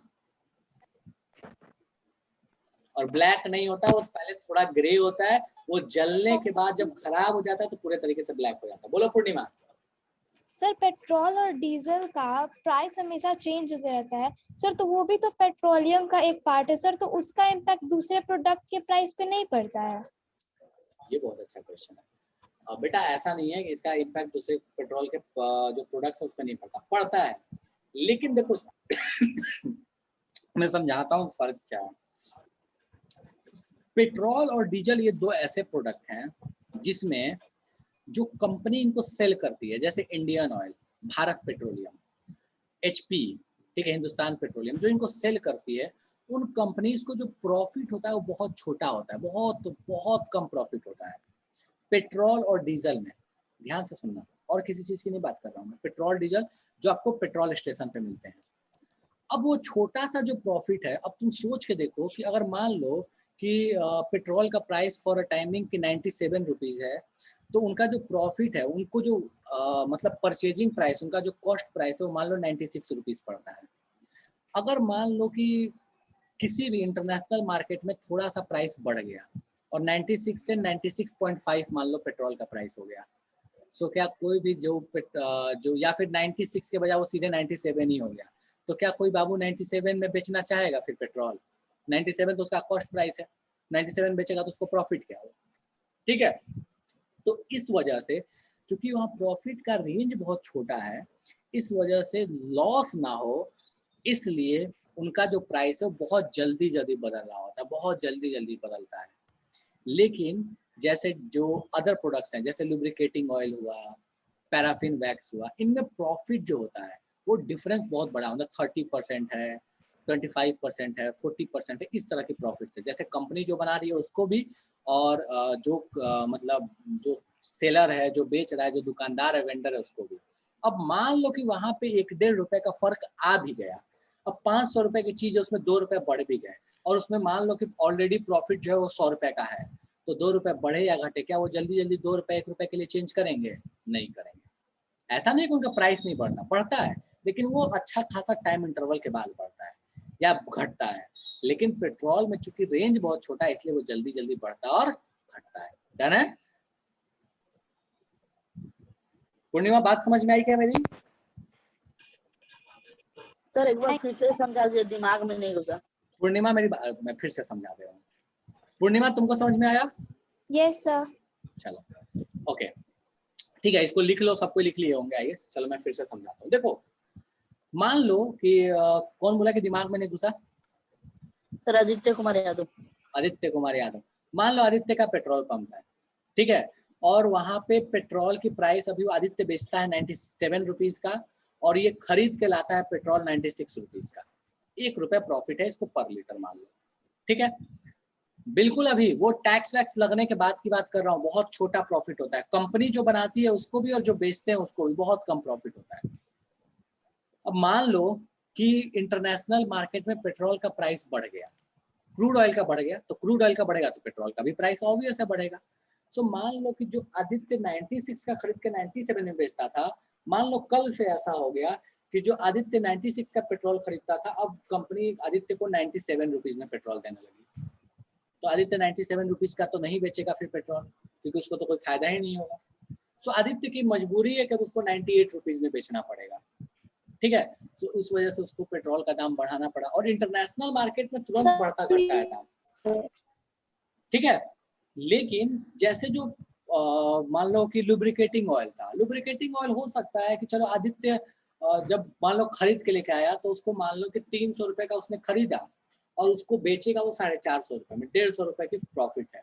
मान लो लुब्रिकेटिंग ऑयल 5 रुपए महंगा हो भी गया, तो जहाँ 150 रुपए का प्रॉफिट है, वहाँ 5 रुपए महंगा अगर बाय द वे हो गया, ये कंपनी और वेंडर दोनों की बात कर रहा हूँ मैं, दोनों के लिए, तो उसको कोई खास फर्क नहीं पड़ेगा, 150 का बजाय 145 रुपए प्रॉफिट होगा। तो उस चीज से इसको कोई खास लेना देना नहीं, इसलिए लुब्रिकेटिंग ऑयल का प्राइस जल्दी जल्दी नहीं बदलता या किसी और चीज का, लेकिन पेट्रोल की प्राइस जो है बहुत जल्दी जल्दी, या डीजल की प्राइस बहुत जल्दी जल्दी बदलती है। बहुत ज्यादा टैक्सेस होते हैं अभी, बिल्कुल बहुत हाई टैक्स होता है, ठीक है। तो ये कहानी हो गई पेट्रोल और डीजल की, ठीक है। मैं सोचा था कि आज इसको खत्म कर ही देंगे, ठीक है, तो आज खत्म लगता है हो ही जाएगा। तो ये अपने पास कहानी हो गई पेट्रोल और डीजल की और उसके प्रोडक्ट्स की। नेक्स्ट आते हैं अपन last thing, that is natural gas. Natural gas बनता सर हल्का कैसे? सा सर बैक कर दीजिए सर, दो सेकंड। आदित्य रुक जा बाबू, रुक जा, अब इसको पहले मैं बता दूं। सो नेचुरल गैस बनता कैसे है ये हमको पता है, ठीक है, इसमें कोई डाउट नहीं है। अब हमको सीधे बात करना है कि इसका यूज कहाँ है। सो देखो, नेचुरल गैस को mainly as a CNG use किया जाता है, मेनली एज अ सीएनजी। क्या होता है? सीएनजी का फुल फॉर्म होता है that is compressed natural gas. Natural gas का मेन कंपोनेंट, अब बात करते हैं इसके बारे में इंपॉर्टेंट पॉइंट की। तो नेचुरल गैस का जो मेन कंपोनेंट है, जो इसमें मेन गैस होता है केमिकल, उस केमिकल का नाम है मीथेन। जो इसमें मेन कंपोनेंट है दैट इज मीथेन। फॉर्मूला इसका क्या होता है? तो इसका फॉर्मूला होता है CH4, जो नेचुरल गैस का मेन कंपोनेंट है। सेकेंड थिंग कि भैया नेचुरल गैस जो वो fuel for the transport vehicle सबसे अधिक यूज किया जाता है। अगर दिल्ली में जाओगे तो दिल्ली में जितने भी आपको ऑटो रिक्शा वाले मिलेंगे, वो सारे के सारे आपको CNG वाले मिलेंगे। क्यों? क्योंकि CNG जो अपने पास फ्यूल है, इसमें एमिशन बहुत कम होता है, मतलब इससे जो पॉल्यूशन होता है ना, पॉल्यूशन बहुत कम होता है। इसलिए क्योंकि उनको बहुत ज्यादा चलना होता है, तो पॉल्यूशन अगर वो पेट्रोल या डीजल पे चलेंगे बहुत ज्यादा पॉल्यूशन होगा, इसलिए उनको CNG पे चलाया जाता है। सेकेंड थिंग है कि भैया कुछ चीजों को starting material, as a starting material for manufacture of number of chemicals and fertilizers, कुछ केमिकल और फर्टिलाइजर्स को भी बनाने में इसका इस्तेमाल किया जाता है। इसको डायरेक्टली घरों में जलाने के लिए एज अ फ्यूल या इंडस्ट्री में भी इस्तेमाल किया जा सकता है। जैसे घर में LPG होता है, LPG का यूज करते हैं, उसी तरीके से CNG का भी यूज किया जा सकता है। करते नहीं है, ऐसा बोला नहीं करते हैं, लेकिन हाँ जरूरत पड़ी तो किया जा सकता है, ठीक है। इंडिया में CNG के अच्छे खासे अपने पास, मतलब नेचुरल गैस, CNG नहीं बोलो, नेचुरल गैस के अच्छे खासे रिजर्वायर इंडिया में है, ठीक है। कहाँ कहाँ है मेनली? सो मेनली अपने को ये देखने को मिलते हैं त्रिपुरा में, थोड़े बहुत राजस्थान में, महाराष्ट्र में, और कृष्णा गोदावरी डेल्टा में ये अच्छे खासे हमको मिल जाते हैं। सो इंडिया में गैसेस, नेचुरल गैस जो वो इन जगहों पे मिलती है, त्रिपुरा, राजस्थान, महाराष्ट्र, कृष्णा गोदावरी डेल्टा, इन सर जगहों पे मिलता है। CNG गैस का पेट्रोल के मुकाबले प्राइस ज्यादा होता है ना सर? बाबू नहीं, पेट्रोल से बहुत सस्ता होता है CNG, ठीक है। CNG बहुत सस्ता पड़ता है, जो चलाते हैं उनके लिए भी, और वो हमारे नेचर के लिए भी बहुत सही होता है, लेकिन पेट्रोल हमारे लिए एक्सपेंसिव होता है तो फिर तो सर वो बिहार में क्यों नहीं यूज किया जाता? बिल्कुल, वो बिहार में इसलिए यूज नहीं करते क्योंकि CNG का जो स्टेशन है, जहाँ पे CNG को स्टोर करते हैं, जहाँ पे CNG को रखते हैं, डिलीवर करते हैं, वो चीजें बनानी बिहार में थोड़ी एक्सपेंसिव पड़ जाती हैं। CNG का ट्रांसपोर्ट मुश्किल है, एक जगह से दूसरे जगह उसको भेजना थोड़ा चैलेंजिंग काम है। उतना अच्छा इंफ्रास्ट्रक्चर बिहार में नहीं है कि हम उसको एक जगह से दूसरी जगह आसानी से भेज पाए, इसलिए बिहार में CNG नहीं चलता। जो बड़ी बड़ी सिटीज है वहीं CNG चलता है, ठीक है। और तो बड़ी सर बड़ी उसको सिटीज में भी ऑटो हर जगह CNG नहीं मिलता, वहां पे भी कुछ खास ही स्टेशन है जहाँ पे CNG मिल पाता है, ठीक है। फटाफट से छापो और जिसको डाउट है वो पूछो। सर नेचुरल जो ये CNG गैस है, ये पेट्रोल से कम हार्मफुल होता है, तो फिर इसका प्राइस कम क्यों होता है? अच्छा, ऐसा जरूरी थोड़ी कम हार्मफुल है तो इसका प्राइस ज्यादा ही होना चाहिए, ऐसा तो नहीं है ना बाबू। कम हार्मफुल है लेकिन इसको लेके कहीं चल पाना मुश्किल है, डायरेक्ट डिमांड नहीं होगा, मान लो ये सस्ता, मान लो ये ठीक है कम हार्मफुल है, लेकिन मैं इसको दिल्ली से मैं कहीं और ट्रांसपोर्ट नहीं कर पा रहा, मैं बिहार में नहीं यूज कर पा रहा, मैं यूपी में यूज नहीं कर पा रहा, तो इसका डिमांड ही नहीं है। डिमांड नहीं है तो इसका प्राइस क्या रहेगा? कम। जिसका डिमांड हाई होता है उसका प्राइस भी क्या होता है? हाई। डजंट मैटर कि वो ज्यादा हार्मफुल तो है या सर जैसे कम ऑटो हार्मफुल। सीएनजी होता है, बोलो, ऑटो सर सीएनजी होता है तो जैसे सर वहाँ पे सीएनजी अवेलेबल हो जाता है? दिल्ली में बिल्कुल, तो दिल्ली क्या है, कैपिटल है, वहां पे तो अवेलेबल होगा ना, वहाँ इंफ्रास्ट्रक्चर है, वहाँ पैसे हैं, वहाँ लोग बहुत सारे हैं जो उतने पैसे इन्वेस्ट कर सकते हैं। बिहार में नहीं करते, बिहार में लोग सीएनजी का व्हीकल भी यूज नहीं करते, तो कोई क्यों लगाएगा सीएनजी स्टेशन?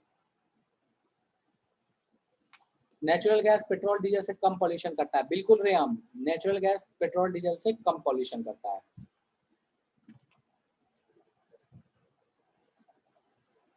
चलो ये पॉइंट्स भी मैं लिखवा देता हूँ। सर सीएनजी और पेट्रोल का सर यूज करने पे सर स्पीड पे कोई फर्क नहीं ना पड़ता सर? पड़ता है, नॉट, बताता हूँ क्या, नॉट इजी टू ट्रांसपोर्ट, इनको ट्रांसपोर्ट करना थोड़ा मुश्किल होता है। And the last thing, sir less CNG pollution, थोड़ा कम स्पीड में चलता होगा। बिल्कुल, less pollution then petrol and diesel.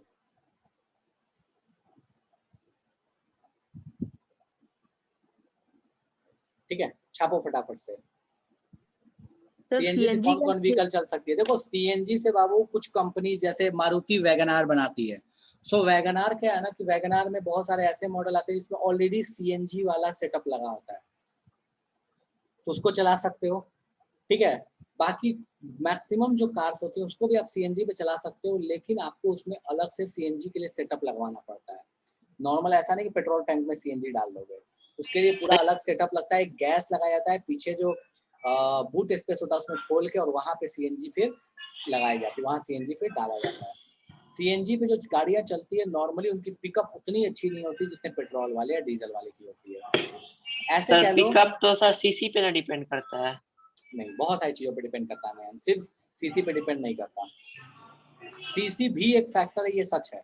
एक एग्जांपल बताता हूँ, जैसे मान लो आपके पास रॉयल इनफील्ड है, रॉयल इनफील्ड 350 ले लो, 350 सीसी की है, और आप एक पल्सर ले लो 180 सीसी की ले लो, या 220 की ले लो, 220 वाली की पिकअप ज्यादा होगी in comparison to Royal Enfield. Doesn't matter कि सीसी इसका कम था, तो सिर्फ सीसी फैक्टर नहीं है, एक फैक्टर वो भी है। ये छापो इसको सर फटाफट पापा से। भी यही बोलते हैं।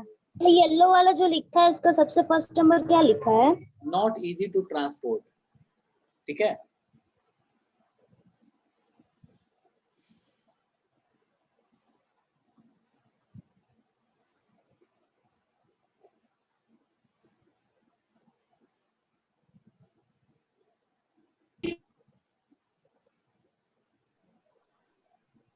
चलो ठीक है।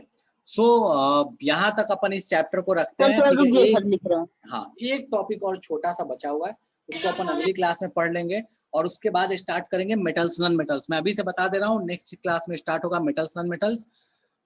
देखते हैं, पॉसिबली तो ट्राई करेंगे काउंट कराने के लिए। ठीक है, बट देखता हूँ। ठीक है, मैं ये कोई कमिटमेंट नहीं दे रहा।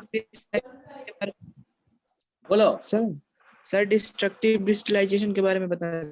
अच्छा, डिस्ट्रक्टिव डिस्टिलेशन मैं बताता हूँ। डिस्ट्रक्टिव डिस्टिलेशन, ठीक है, चलो ठीक है। देखो डिस्ट्रक्टिव डिस्टिलेशन कौन पूछा अभी? किसने पूछा डिस्ट्रक्टिव डिस्टिलेशन? चलो, जिसने पूछा। डिस्ट्रक्टिव डिस्टिलेशन में होता क्या है बेटा, कि हम करते ऐसे हैं कि कोल को लेते हैं और कोल को एक इस तरह का सेटअप होता है। ठीक है, वो सेटअप मैं बनाता हूँ, ऐसे समझिए कि जैसे माइक्रोवेव ओवन होता है ना, उस तरह का एक सेटअप होता है। उस सेटअप के अंदर में ना, मतलब जैसे एकदम बिल्कुल माइक्रोवेव ओवन टाइप का होता है, और यहाँ पे एक स्टैंड टाइप की चीज बनी होती है। ठीक है, इस स्टैंड में क्या करते हैं कि जिस भी चीज का डिस्ट्रक्टिव डिस्टिलेशन करना उसको डाल के इसमें रख देते हैं। ठीक है, इसमें इसको रख दिया और फिर इसको बंद कर दिया। ठीक है, इसमें रख दिया कोयले को और इसके डोर को बंद कर दिया। इसमें डोर होता है, डोर को बंद कर दिया। ठीक है, अब इस डिस्ट्रक्टिव डिस्टिलेशन में होता क्या है? देखो, ये एक ऐसा प्रोसेस है जिस प्रोसेस में किसी भी सब्सटेंस को, ध्यान से सुना, किसी भी सब्सटेंस को बहुत हाई टेम्परेचर पे हीट किया जाता है, लेकिन ऑक्सीजन के एब्सेंस में, या ऐसे बोल लो कि एयर के एब्सेंस में। सो एयर के एब्सेंस में अगर बहुत हाई टेम्परेचर पे जब हम हीट करते एब्सेंस हैं, में मतलब एयर के एब्सेंस में मतलब इसमें ना गेट बंद कर दिया तब इसमें ऑक्सीजन नहीं जा सकता, ठीक है। ऑक्सीजन के प्रेजेंस में इसको हीट नहीं करोगे, ऑक्सीजन के एब्सेंस में इसको हीट करोगे, ठीक है। तो तो सर जब मान एयर लीजिए अगर गेट बंद करते वक्त एयर चला जाए तो और उसमें ट्रैप हो जाए तो? थोड़ा बहुत रहेगा तो थोड़े बहुत के लिए समस्या नहीं है, बट सप्लाई नहीं होना चाहिए, ठीक है। सो पहले से हालांकि इसको थोड़ा गर्म करते हैं ताकि एयर वहां से बाहर निकल जाए, ठीक है। सो जब एयर के एब्सेंस में बहुत हाई टेम्परेचर पे हीट करते हैं तो इसी प्रोसेस को हम क्या बोलते हैं, डिस्ट्रक्टिव डिस्टिलेशन। अब होता क्या है कि जब ये करेंगे तो यहाँ से कुछ गैस निकलेगा, वो जो गैस होगा ये this gas will be coal gas, ये जो गैस निकलेगा ये कोल गैस होगा, और इसको निकलने के बाद जो नीचे में ये जो चीज बची, ये जो चीज बचेगी that is the Coke. Done है बेटा? किसने पूछा था ये चीज? सर आदित्य कुमार। हाँ डन है, समझ में आ गया destructive distillation? Yes sir. Yes sir. Sir absence में, एयर के एब्सेंस में हीट करना बहुत हाई टेम्परेचर पे, दैट इज डिस्ट्रक्टिव डिस्टिलेशन, ठीक है। चलो सो यहाँ तक अपने पास कहानी हो चुकी है अच्छी खासी। अब ये चैप्टर द एंड पे एक छोटा टॉपिक बचा हुआ, उसको पढ़ के मेटल्स नॉन मेटल्स शुरू कर लेंगे, ठीक है। चलो ठीक है, काफी लंबी क्लास सर चलेगी। अगले क्लास में कहो। हाँ देखता हूँ, ठीक है। मैं सर- कोई कमिटमेंट नहीं कर रहा, बट ट्राई करूंगा, ठीक है। सर अगले टॉपिक करा बच्चा है अगर छोटा सा है तो अभी पढ़ा दीजिए, फिर नेक्स्ट क्लास से वो कर नेक्स्ट क्लास में काउट करा के मेटल नॉन मेटल शुरू कर अब दीजिए। छोड़, अब रहने दो, Yes, बहुत लोग जा चुके हैं, ठीक है। तो कोई बात नहीं, अब अगले क्लास में काफी टाइम लग चुका है, ठीक है। ओके सर, बाय चलो, सर। ठीक है, okay bye bye, good bye night, sir, have a nice day. Good night sir. Nice day sir. Bye.